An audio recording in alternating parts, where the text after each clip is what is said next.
तो ऐसे ही शेख फरीद ने तो परमात्मा पाने के लिए समर्पण किया। गुरु जी जो आदेश दे सिरोधारिये, मन में दोष कपट कति नहीं आवे। गुरु जी हुक्का पिया करते थे और शेख फरीद ने कभी छुआ नहीं। वो गुरु जी खुद पीते थे लेकिन दूसरों को हुक्के के लिए नहीं कहते थे, उनके गुरु जी जो थे। अब क्या था, वहाँ पर शेख फरीद अपने गुरु जी का कृपा पात्र हो गया, क्योंकि जैसे भी वो कहें उसमें कोई काम वो त्रुटि छोड़ा नहीं। और अन्य गफलत करते थे, उनसे अधिक लगाव उस गुरुदेव का शेख फरीद में था। लगाव का मतलब ये है कि जैसे 4-5 सेवक हैं और जैसे गुरुजी कहता बेटा जल लाना, एक तो कहता लाऊं हो गुरुजी, और गेर का कंधे बतौलिया नान चला जा, स्नान चला गया, लाऊं हो गुरुजी, नाटे भी नहीं करे भी नहीं। अरे कहते ही दौड़ा आवे अकलो गुरुजी। तो अब गुरुजी उसी को कहेगा बार बार, एक उसको कैसे कहेगा, कहे नूर जाओ इधर ने। एक थोड़ा सा यहाँ एक चुटकुला सुनाते हैं। दो गुरु चेला थे दो। शाम के समय गुरुजी ने कहा अपने शिष्य से कि बेटा देखना, सोने की तैयारी पकड़ के गुरुजी वृद्ध थे, लेट गए चारपाई पे। अब बेटा देखना बाहर वर्षा तो नहीं हो रही है। अब चेला इधर लेटा हुआ था, लेटा लेटा कहता गुरुजी हाँ वर्षा हो रही है। गुरुजी बोला रहा तू बाहर तक गया नहीं, तुझे क्या पता कि बिल्ली भीग का आई है, और बिल्ली की तो नाले में पड़ गई होता है, पानी के में जल के में। फिर कहने लगा बेटा अरे ये दीपक बंद कर दे, बुझा दे दीपक। चेला बोला गुरुजी आंखें बंद कर लो, हो गया बंद। बोला अच्छा भाई। फिर गुरुजी ने कहा बेटा दरवाजा तो बंद कर दे। गुरुजी 2 काम मैंने कर दिए, एक तू कर ले। तो एक तो इसे चले गुरुजी के, और एक ऐसा हो कहते ही भागा जावे हाँ जी बाहर गुरुजी कोई वर्षा नहीं है या है। आंख दीपक बंद कर दिया, अच्छा गुरुजी अभी करता हूं। एक ऐसा शिष्य हो, और एक गुरु शिष्य थे। गुरुजी ने कहा एक दिन एक अपने शिष्य को जो ओबीडेंट था, जिसको शिष्य कह सकते हैं, कि बेटा एक दरिया थी, दरिया के किनारे एक पेड़ था। उस शिष्य से कहा कि बेटा इस पेड़ के चारों तरफ एक चबूतरा बना दे मिट्टी का, मैं सुबह घूमने आता हूं, मेरा दिल करता है कुछ देर यहां बैठकर प्राकृतिक आनंद प्राप्त करूं।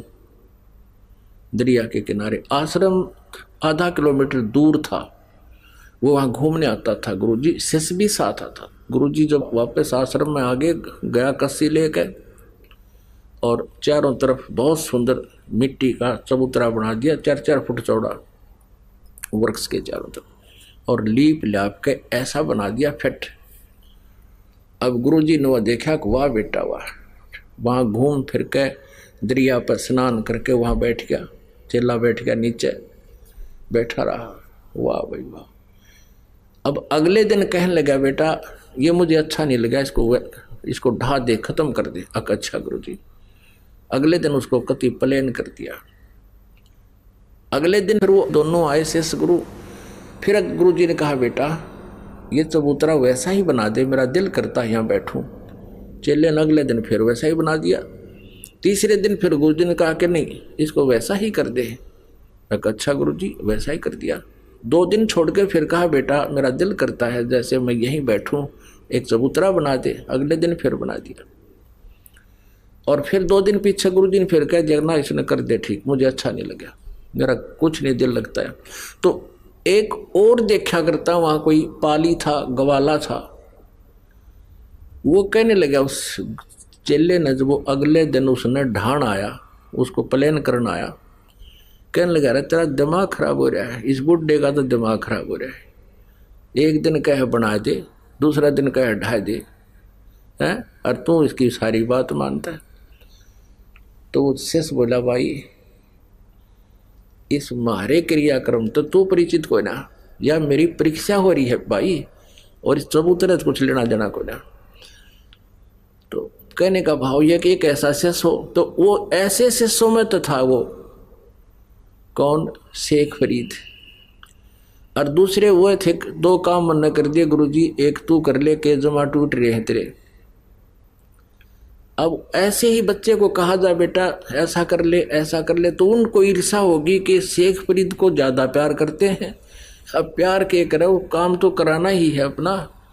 तो उन्होंने सोचा कि शेख फरीद की ऐसे वो करते हैं जिससे गुरुदेव के ये हृदय से उतर जा। उनको ये चिंता थी कि गुरुजी इस गद्दी का मालिक किसने बनावेंगे। भगवान पाने आ रहे हैं और फिर इसी कुबाड़ में उड़ जाए वो किसा हंस किसा संत है। गद्दी की भूख जिसमें है, शेख फरीद में वो नहीं थी। वो अपना कर्तव्य प्रयाण रहता था, अपने कर्तव्य को मुख्य समझता था। वो तो आया मालिक पाने के लिए था। तो उन्होंने एक स्कीम बनाई कि गुरु जी के हृदय से इसको उतारें, कोई ऐसी गलती हो जिससे गुरु जी से नाराज हो जाए। अब वहां क्या कर रखा था, सबको सेवा देने के उद्देश्य से एक एक दिन बांट रखे थे। 5-6 जितने भी शिष्य थे वहां पर एक दिन एक शिष्य की ड्यूटी लगती थी। गुरुजी का सुबह से लेकर शाम तक सारे काम वही करेंगे, जैसे भोजन बनाना, खिलाना, कपड़े धोना, और वो हुक्का पिया करता, हुक्का पिलाना उसको, उसकी सफाई सफाई कर और काम अन्य कर देते थे। तो एक दिन शेख फरीद की ऐसे चल रही थी रूटीन। तो एक दिन उसकी सेवा आई और गुरुजी, क्योंकि ये तपस्वी होते हैं सिद्ध, और तपस्वी में तामस ज़्यादा होता, क्रोध बहुत होता है। वो गुरुजी क्या करता था कि रोटी खा के, खाना खा के हुक्का पीता था, शाम के समय भी और दोपहर को भी। शाम के समय एक दिन क्या हुआ कि शाम के समय शेख फरीद का दिन था सेवा करने का। उन्होंने सोचा दिन में तो इधर उधर से ये बना लेगा ओके की आग। क्या करता था वो गुरु, यदि खाना खाने के पश्चात हुक्का 5-10 मिनट में आ गया, लिया तो लिया, चला नहीं तो डंडा उठा गए उसके कई मारता था, और कई दिन उसको सेवा नहीं देता था, कई दिनों तक। इतना कुपित हो जाता था, हुक्के का इतना कसूता वो था एबी। अब इस बात का सबको पता था। तो अन्य जो शिष्य थे उन्होंने सोचा कि आज इसकी टर्न है और शाम के समय अग्नि को बुझा देंगे हम, जब ये खाना खिलाने जाएगा गुरु जी को।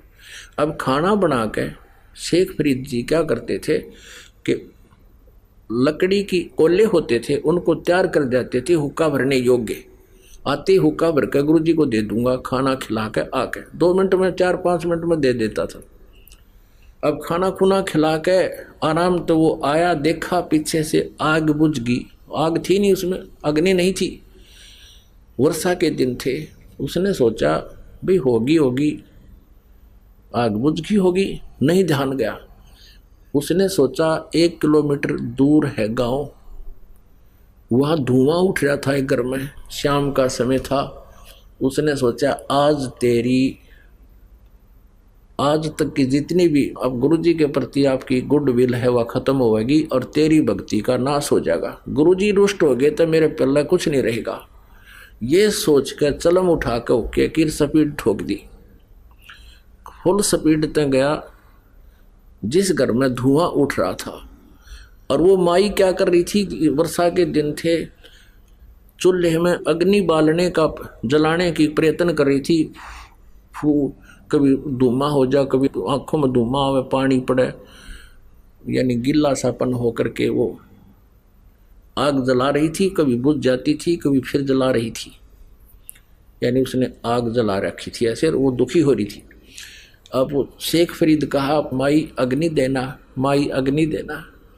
अब वह हो रही थी गुस्से में कि अग्नि डोना वाला आँख फुड़वा ले, आँख फूट गई मेरी, तो भी फुड़वा ले आँख, तब दूंगी अग्नि।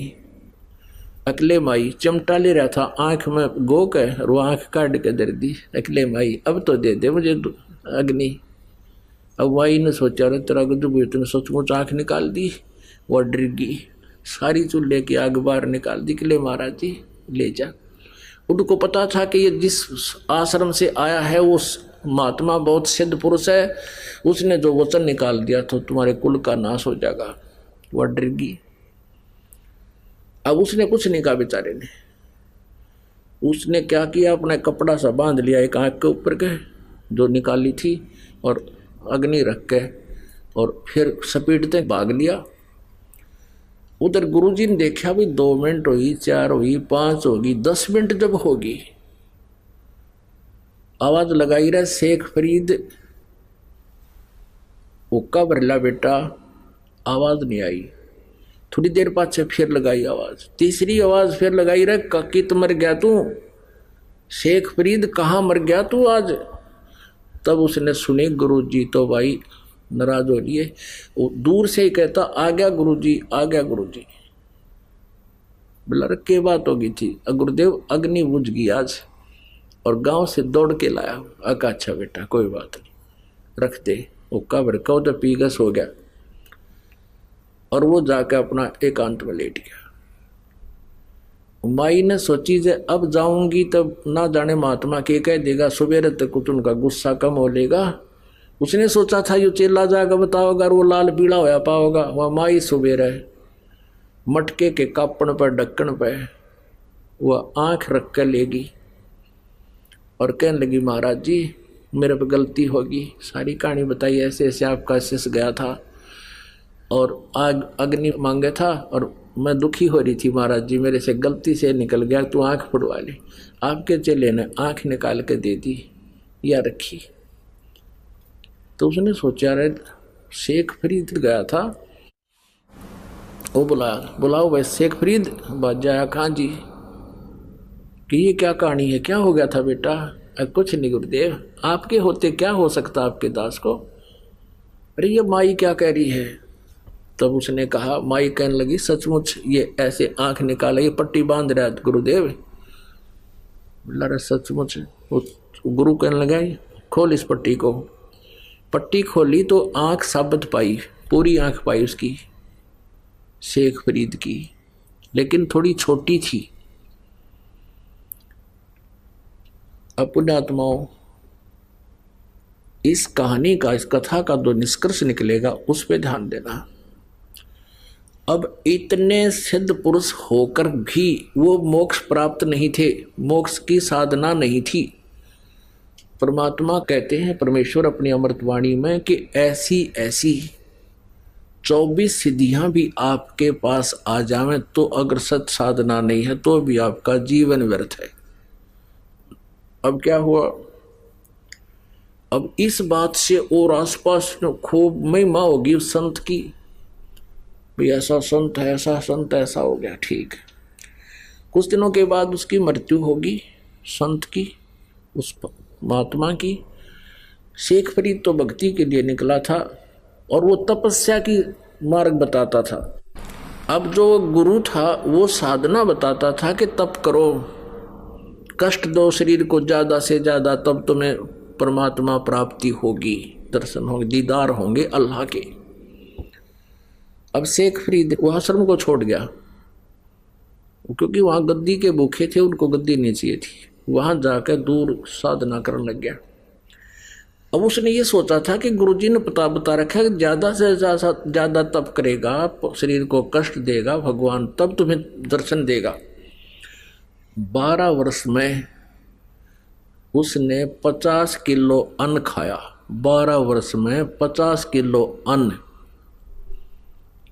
अब देख लो पुण्यात्माओं, एक दिन का कै ग्राम पड़ेगा उसने। एक दिन में 360 वर्ष और 12 वर्ष में देख लो कितना होगा। अब पुण्यात्माओं ऐसा अल्पाहार करने से उसका शरीर कमजोर घना हो गया और बाहर बैठे तो कौवे आ जा उसको मृत समझकर उसकी आंखों को खाने के लिए। और कौवों से वो कहता शेख फरीद जब कौवे आकर बैठ के माथे पे हाथ पर अल्लाह नहीं नो बढ़िया बाहर लेटा हुआ। कभी कुएं में 12 वर्ष लटका करता वो, 12 वर्ष कुएं में लटका उल्टा, ऊपर वृक्ष की डाले का रस्सा बांध के पैरों का बांध के नीचे लटकन लाया गया। 12 वर्ष तक कुएं में लटका हो। कभी कभी बाहर आ जाता था, थोड़ा बहुत घूम फिर लेता, फिर लटक जाता था। बाहर लेटा हुआ था कौवे आगे। कौवे ने सोचा ये व्यक्ति मरा हुआ है, शरीर पर कहीं मांस नहीं, कति हार्ड अस्थि पिंजर दिखाई दे। कौवे बैठ के माथे पे कि इसकी आँख खा लेंगे, आँखों में है थोड़ा बहुत मांस। जब वो कौवे आकर बैठे, शेख फरीद ने कहा कि कौवे भैया मेरे शरीर पर कहीं मांस तुम्हें मिल जाए वो खा लो, अपना पेट भर लो, पर मेरी आंखें मत खाना, हो सकता है मुझे भगवान का दीदार हो जाए। मेरी आंखें ना खाना, मुझे भगवान के दर्शन की आशा है।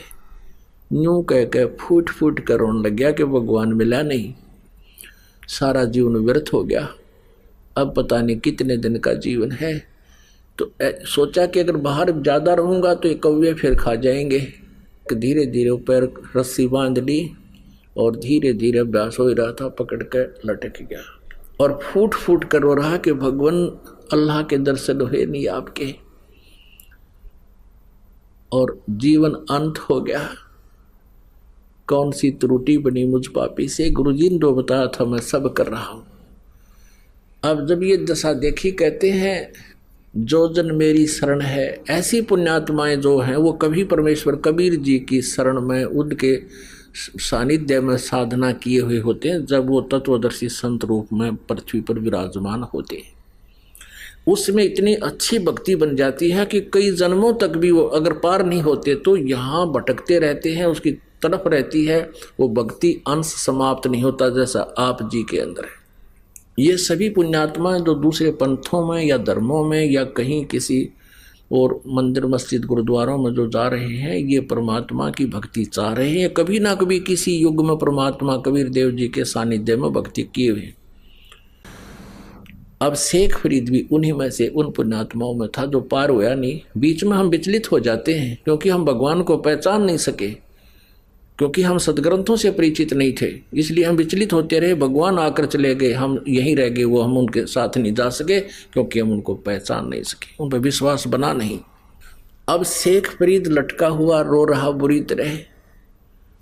अब कहते हैं जो जन मेरी शरण हो, ताका हूँ मैं दास, और गैल गैल लग गया। फिर वो जब लग धरती आकाश, वहाँ खड़े हो गए कुएं पर जाकर परमात्मा, और रस्सा बांध रखा था और रस्से को पकड़ कर यूं खींच लिया ऊपर ने, जैसे बाल्टी निकाल लिया करें पानी की कुएं से।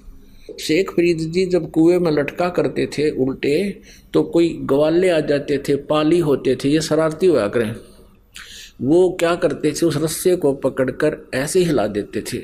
शेख फरीद कभी इधर जाकर लगता कुएं का, कभी इधर लगता ऐसे, फिर वो यूं करके बेचारा अपना टाइम पास करता। बच्चे थे, 1-2 बार लाल होकर छोड़ कर चले जाते थे। अब उसने सोचा कि आज यू अच्छा उस्ताद आया, इसने तो बाहर निकाल लिया। मैं वो ऐसे बाहर खींच रहा था, परमात्मा ने ऊपर खींच दिया, उल्टा लटका हुआ, और कहता है भैया मुझे मत छेड़, तू साधु संतों को दुखी नहीं करते, आप अपना काम करो, मैं अपना काम कर रहा हूँ। उल्टे लटके लटके बात कर रहा है, मुझे छोड़ दे वापस। परमात्मा ने कहा आप यहाँ क्या कर रहे हो? शेख फरीद ने कहा कि मैं परमात्मा के दर्शनार्थ, भगवान के दर्शन के लिए मैं साधना कर रहा हूँ। परमेश्वर ने कहा कि मैं हूँ भगवान, मैं हूँ अल्लाह, मैं हूँ अल्लाह अकबर, वो कबीर अल्लाह मैं हूँ। शेख फरीद कहता है मजाक ना करे, तू अल्लाह नहीं है। परमात्मा ने कहा और अल्लाह कैसा होता है कि वो तो निराकार है, वो दिखाई थोड़ी देता है। परमेश्वर ने कहा भले आदमी, जब परमात्मा निराकार है और आप कह रहे हो मैं भगवान के दीदार के लिए डले ढोरा हूं, अब देखेगा टट्टू जब के साकार है ही नहीं तो क्या देखेगा तू? अब ऐसे कहते हैं, यहाँ हरियाणा में कहावत है, ज्ञान का गाम का तो चमका ऐसा होया करे। अब उसकी एकदम सारे पुर्जे सीधे हो गए शेख फरीद के, और परमात्मा खड़े सामने। एकदम समझ में आ गया को हो सचमुच परमात्मा कहते हैं एक तरफ तो तू निराकार बतावे बेचून है भगवान, और फिर नो का उसके दर्शन के लिए मैं डले ढो रहा हूँ, साधना कर रहा हूँ। तो पहले तेनू देख तुम कह के रहे हो और कर क्या रहे हो।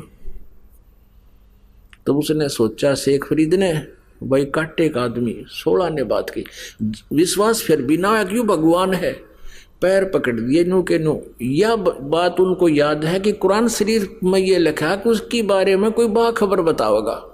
तो उसने नो सोची अल्लाह तो यूँ नहीं हो सकता, लेकिन बाखबर जरूर है, यानी तत्वदर्शी जरूर है। इतनी एक ही सेकंड में सारी बात समझा दी कि निराकार को देखेगा कि तू, फिर जब निराकार है तो फिर क्यों कर रहा है साधना। पैर पकड़ के कहने लगा, महाराज मुझे रास्ता बता भगवान का। काजा बता दूंगा। वो खोल दिया रास्ता, बैठ गया। कहने लगे परमात्मा बोले, इस शरीर के साथ क्यों दुश्मनी कर रहा है तुम? ये कहीं लिखा किसी शास्त्र में ऐसा करने से भगवान मिलेगा? शेख फरीद कहने लगे, मेरे गुरुदेव ने ऐसा बताया। परमात्मा ने कहा, वो गुरुदेव तुम्हारे नकली थे। शेख फरीद कहता है, महाराज जी निंदा ना करो गुरुदेव की, अब ये श्रद्धालु ऐसे होते हैं। परमात्मा ने सोचा ज्यादा कह दिया तो यूं कति कर्म बिगाड़ देगा।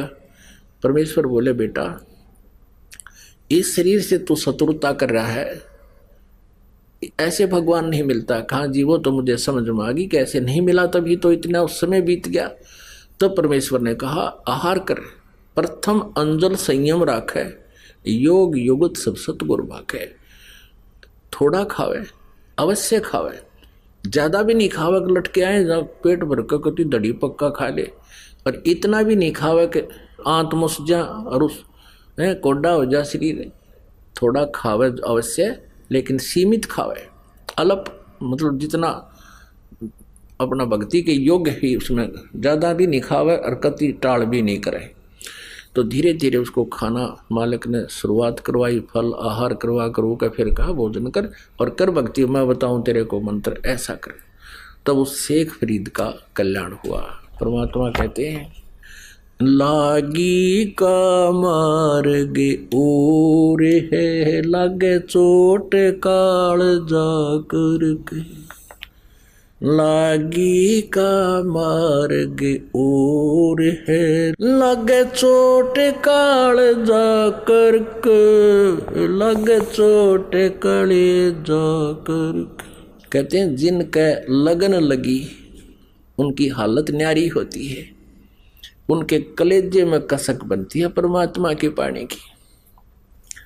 बन कुएं में शेख फरीद ने कैसी मीठी बोली भाषा, कुएं में शेख फरीद ने किसी मीठी बोली भाषा।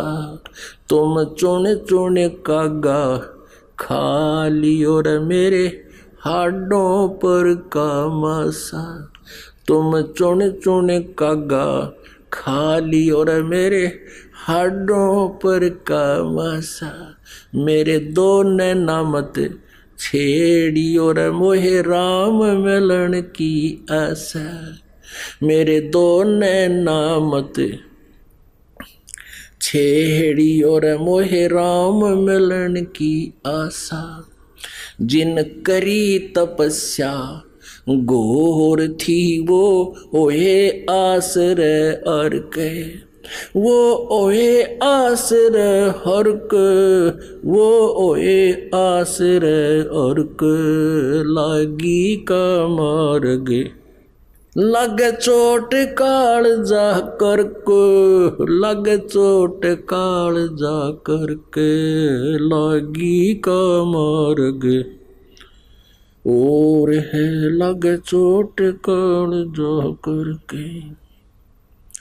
सुल्तानी मगन बैराग में जिन तज दिया बलख बुखारा सुल्तानी मगन बैराग में जिन तज दिया बलख बुखारा कदे पालकियों में चाल तेरे आज ठालिया गुदड़ बारा कदे पालकियों में चाल तेरे आज ठालिया गुदड़ बारा सब संगी छोड़ी रोवती रोवे था कुण बासारा सब संगी छोड़ी रोवती रोवे था कुण बासारा शोर मचारण वास में ना देखा पीछा फिर के ना देखा पीछा फिर के ना देखा रे पीछा फिर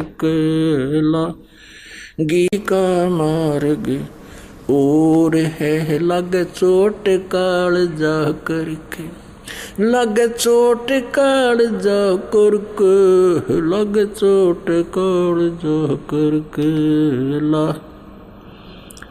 बन बीच भरतरी भूप ने एक मारा ताण निशाना बन बीच भरतरी भूप ने एक मारा ताण निशाना कोई घड़ी सदी थी आवन की साधु का हो गया आना कोई घड़ी सदी थी आवन की साधु का हो गया आना कोई मुआ मर्ग जवा दियो न तारे धरो न बाणा कोई मुआ मर्ग जवा दियो न तारे धरो न बाणा वो जिंदा कर दिया ढोर था सस बण्या परीक्षा करके सस बण्या परीक्षा करके सस बण्या परीक्षा करके लागी का मार्ग और है लग चोट काल जा करके लग चोट काल जा करके लग चोट काल जा करके लागी का मार्ग गोपी चंद जोगी हो गए जिन ले लिया भगमा बाणा गोपी चंद योगी हो गए जिन ले लिया भगवा बाणा गुरु महल जनाने भेज तेरा बिक डोढ़ी पे अलख जगाना गुरु महल जनाना भेज तेरे डोढ़ी पे अलख जगाना भोजन 3600 छोड़ के भिक्षा का भोजन खाना व्यंजन 3600 छोड़ कर भिक्षा का भोजन खाना तन पड़ गया कमजोर था ना खाया उदर भर के ना खाया उदर भर के ना खाया रे उदर भर के लागी का मार्ग और है लग चोट काल जा करके लग चोट काल जा करके लग चोट काल जा करके लागी का बाजीद कहे उठाओ ऊंट को लोग कहें ये मुआ बाजीद कहे उठाओ ऊंट को लोग कहें ये मुआ रही कुछ नक्सक बिगड़या है नहीं बाजीदा अचरज हुआ कुछ नक्सक उठन आड़ी चीज रही ना गया ओढ़ सलानी सुआ रही उठन वाली चीज नहीं गया ओढ़ सलानी सुआ कुछ नक्सक बिगड़या है नहीं बाजीदा अचरज हुआ कुछ नक्सक बिगड़या है नहीं बाजीदा अचरज हुआ जिन किया अचंबा घोर है तजराज काल से डर के तजा राज काल से डर के, तजा राज काल से डर के, लागी का मार गे, और है लग चोट काल जा करके, लागी का मार गे, और है लग चोट काल जा करके, लग चोट काल जा करके, लग चोट काल जा करके। पीपा दरिया में कूद गए रजिन कैसी करी डेठाई, पीपा दरिया में कूद पड़े रजिन कैसी करी डेठाई, वो नरपाड़ा जीत गए जिन सिर धड़की बाजी लाई, वो नरपाड़ा जीत गए रजिन सिर धड़की बाजी लाई। कह मंगलानंद चेतियो तुम सोच समझ मेरा भाई, कह मंगलानंद चेतियो रे तुम सोच समझ मेरा भाई। बिन चेते ये झूठा शोर है कुछ जाइयो शुक्र करके, कुछ जाइयो शुक्र करके, कुछ जाइयो रे शुक्र करके, लगी का मार गे, और है लग चोट काल जा करके। अपन आत्माओं ये महापुरुषों की गिनती कराई है इस कवि ने, और इसमें उन महापुरुषों का ज्ञान दिया है जिन्होंने परमात्मा के लिए समर्पण किया। अब परमेश्वर कबीर जी कहते हैं ये बातें कहन सुनन की नहीं है, ये कर पाड़न की है, ये गान बजान और कहन सुनन तक सीमित नहीं रखना है, ये ऐसे करना पड़ेगा। और अब कितना आसान तरीका है, परमात्मा के पाने के लिए युगों से प्रयत्न चल रहा है। एक पीपा ठाकुर नाम का राजा था इधर राजस्थान के अंदर, गिगनौर शहर का, गिगनौर का। वो दुर्गा का पुजारी था और उसको दुर्गा जी जो है साक्षात दर्शन देती थी। और एक दिन रामानंद जी चले गए उधर, क्योंकि रामानंद जी को परमेश्वर कबीर जी के ज्ञान का परिचय हो गया था और परमेश्वर ने कहा था कि आपकी बहुत महिमा है, आम व्यक्ति आपकी बातों पर विश्वास करते हैं और आप महर्षि प्रसिद्ध हो, आप दास ने जो ज्ञान दिया है इसका प्रचार करो। वो परिचित भी हो गए थे, परमात्मा को देख भी चुके थे सतलोक में रामानंद जी कबीर जी को। एक दिन रामानंद जी ऐसे फिर प्रचार के लिए जाने लग गए। रामानंद जी उसी शहर में चले गए, राजा के यहाँ रुक के। राजा बड़ा धार्मिक था। उस दिन कथा सुनाई रामानंद जी ने, जो परमात्मा कबीर देव जी ने, परमेश्वर जी ने उनको बता रखा था, वो ज्ञान सुनाया सारा। तो पीपा जी ने कहा कि महात्मा जी आपकी बात मुझे जची नहीं,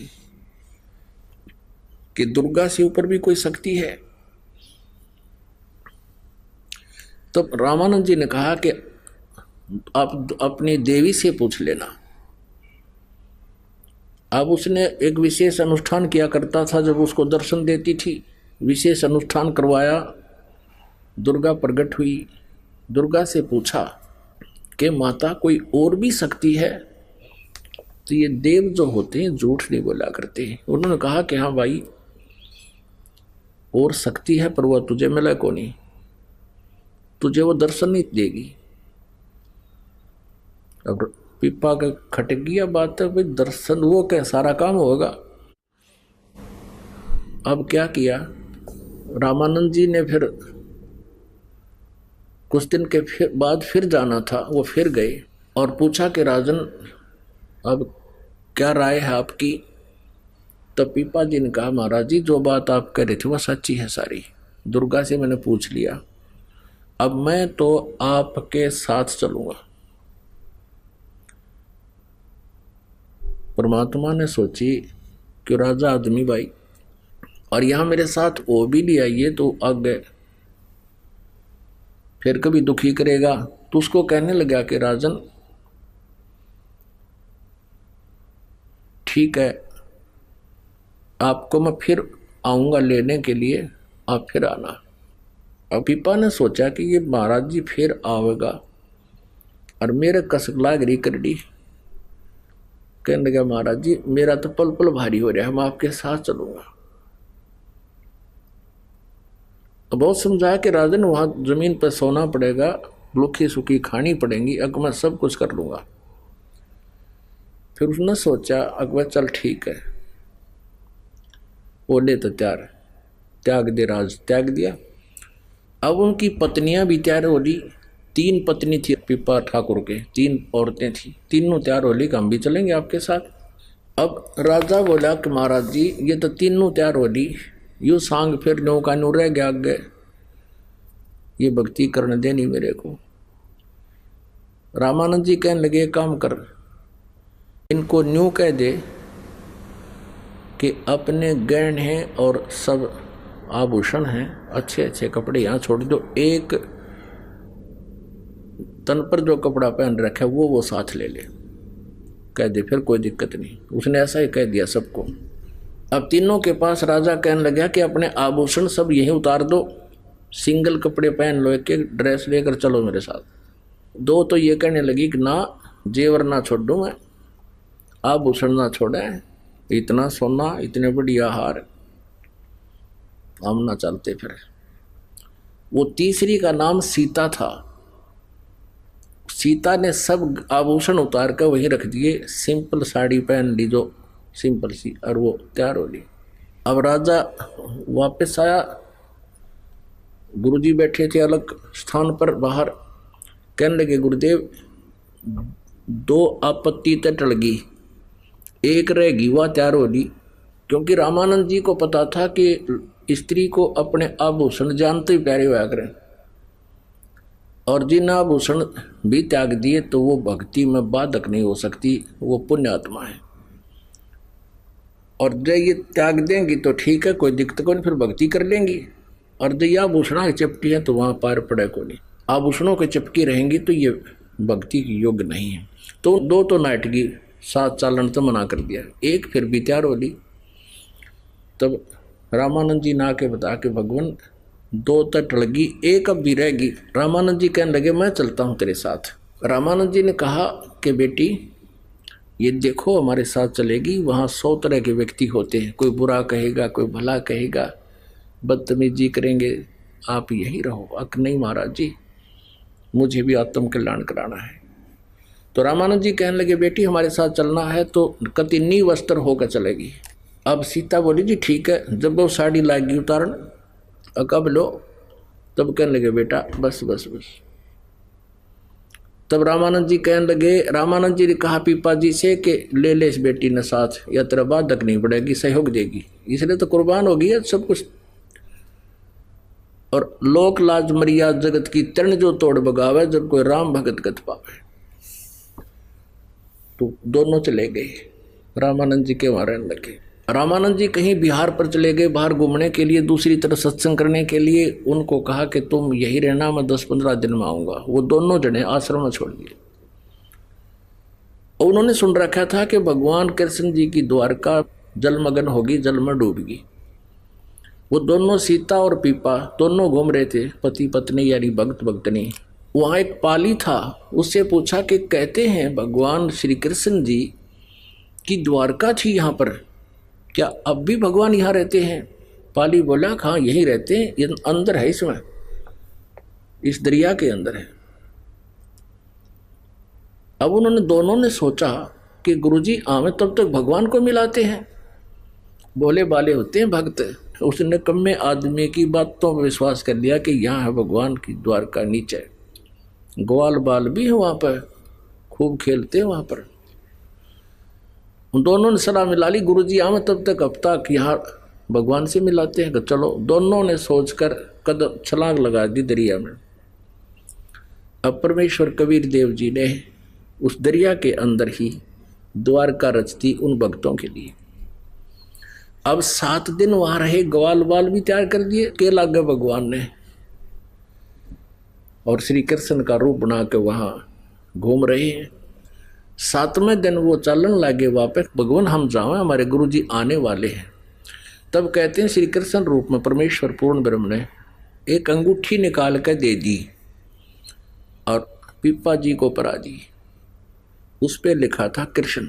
अब कहते हैं क्रय करावा साइया, कबीर परमेश्वर ही तीनों लोकों में प्रवेश करके सबका धारण पोषण करता है, यानी सबका जो भी कार्य है वही करता है। अब वो स्वयं अपनी महिमा नहीं कराता। अब उधर से क्या था, जब उस पाली ने देखा कि दो वो साध्वी और साधु भगत भगतनी दरिया में डूब कर मर गए और खेतों में काम कर रहे थे, वो उनको आवाज़ लगाई कि भागियो भागियो। वो बाजे आए 10-20 आदमी। क्या हो गया कि भगत और भगतनी डूब गए नीचे। कैसे डूब गए कि मेरे से पूछ रहे थे द्वारका है यहाँ, मैंने वैसे मजाक कर दिया कि यहाँ है। उन्होंने आपस में सलाह करी चलो भगवान के दर्शन कराते हैं, दोनों छलांग लगा के डूब कर मर गए। तो उन खेतों और व्यक्तियों ने कहा रहे तेरा भलाओ तनियो के कर दिया, नालायक साधु संत भोले बाड़े हुआ करें। वो बहुत दुख पाया, भाई बड़ी गलती बनी है। तो अब 7वें दिन वो पाली वहीं घूम रहा और पश्चाताप कर रहा कि के बनी। वो दोनों निकले नीचे तक। अब वो डर गया कि भूत कितना है गए। पाड़ी ने सोचा भाई यू क्या तो कति साथ में आखड़े हो, एकदम भागण जोगा भी ना रहा। फिर कहा रे हिम्मत सी करके कहा कि आप जीवित कैसे हो गए। वो कहने लगे आप मरे कहाँ थे कि दरिया में डूबे नहीं, तुम डूबे वो जो भगवान का भक्ति नहीं करता। हम तो भगवान से मिलकर आए हैं, श्री कृष्ण के साथ घूमे फिरे, वहाँ ग्वाल बालों से खेले कूदे। अब उनको निकला देख के उन्हें फिर आवाज़ लगा दी कि भाजो भाजो बाबा बाबा। वो दोनों जीवित पा गए, वो फिर भागे। और दूसरे उन्होंने पूछा सचमुच तुम कहाँ गए थे, 7 दिन जीवित कैसे रहे। वो कहे हम मरे ही नहीं। तो उनका विश्वास के ऊपर हो तो भगवान ने इसलिए वो अंगूठी दी थी कि विश्वास हो जाएगा। अंगूठी वो सोना के आसपास भी को नहीं, वो सोने की नहीं ऐसी धातु की थी, अन्य धातु की।